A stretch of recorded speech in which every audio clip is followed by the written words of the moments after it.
एम्बु बेदर लोगोफोर नैहाय आलुजों सिब्रुजों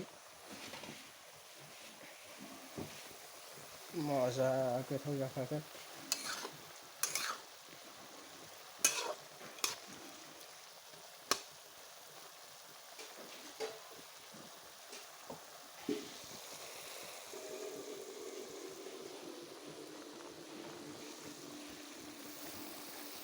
एम्बु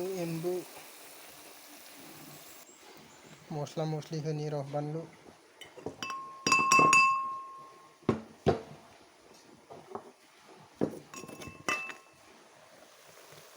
बानलु गोसा होनांगौलै एम्बु बेदराव बानलु गोसा होबासो गोथाव जायो।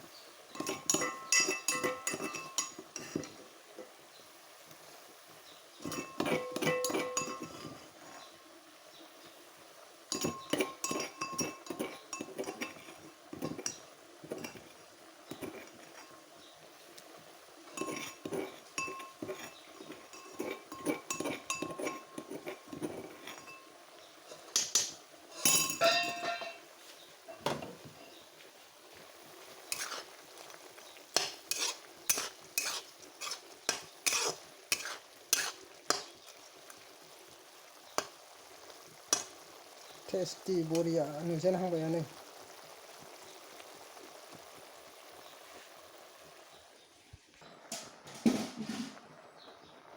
जानोसै बेहा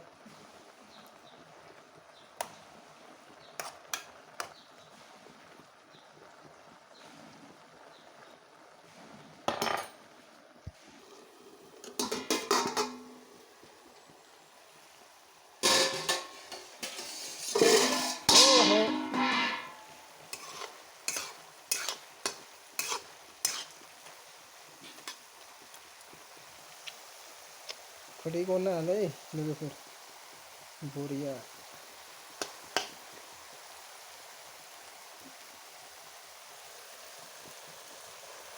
जाबायानो माथो ओरैनालाय।